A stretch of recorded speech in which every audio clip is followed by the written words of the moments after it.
Good evening, and welcome to the presentation that will discuss a subject that is particularly prevalent in the Appalachian region of which this student is located and personally concerning. Survivors of childhood sexual abuse are proven to have lasting negative mental health effects. This presentation will cover the following areas of thought. We will discuss the topic of study.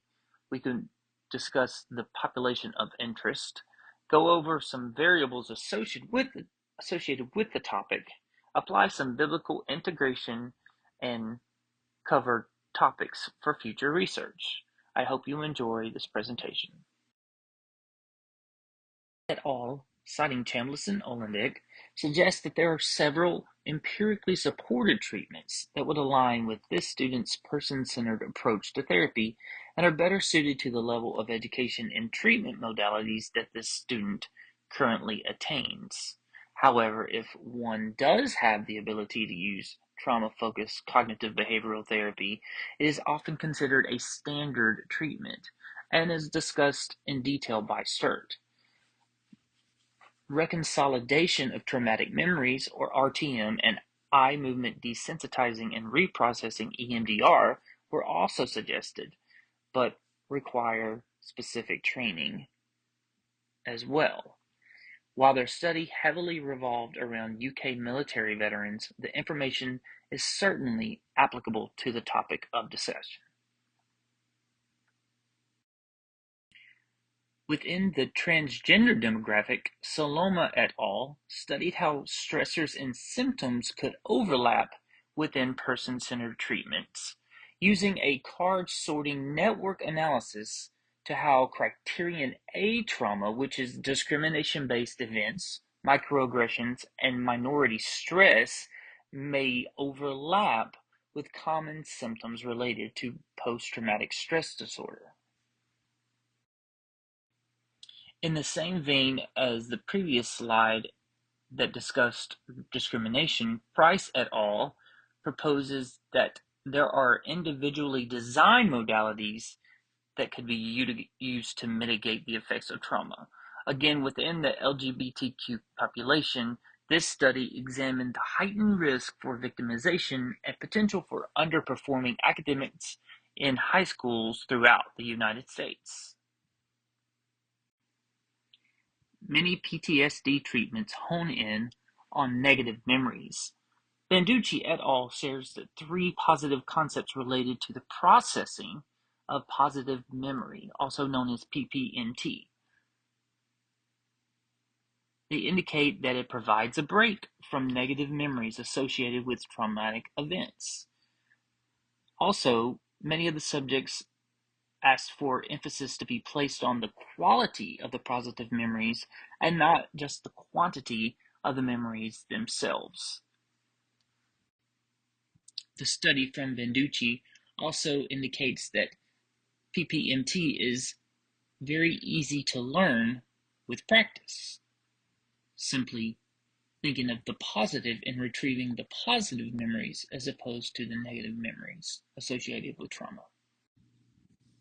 As mentioned before, as a pre-licensed therapist with minimal training in specific modalities, perhaps the most appealing aspect of this study and treatment is that it does not require specific training for the therapist to administer.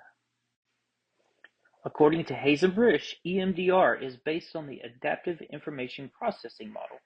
Francine Shapiro's cutting-edge treatment is perhaps the frontrunner for trauma-focused interventions. Shapiro's method refers to the windows of development that are closed to the experience of trauma as a child or young adult. Hayes and Brish also suggests that man has the innate ability to process trauma because of the adaptive memories. Current work in East Tennessee as a team leader of a community health mobile clinic has brought awareness to this population of interest. Pan et al. Investigate economic levels and geographic regions to determine the prevalence of the population of interest. Revictimization in Appalachian communities could be in large part due to the financial disparities and lack of educational opportunities in rural Appalachia. Female survivors of CSA are at a high risk for dysfunctional sex lives, an increase in mental health disorders, and over 80% of women report at least one sexual encounter without permission before the age of 18.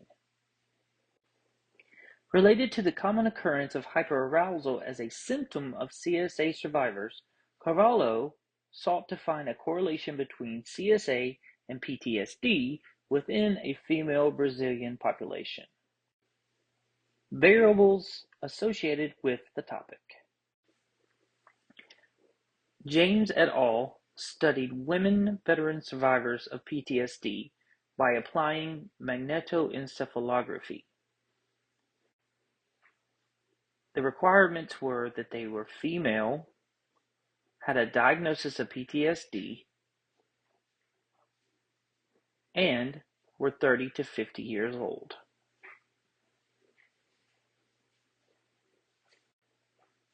Floyd points out in the discussion of the Liberty course resources that the continuous adverse treatment of one is referred to as type 2 trauma. Struggling economies due to the loss of historical industry, lack of resources, and minimal opportunities for extracurricular activities could have equated to more instances of victimization and illicit drug use.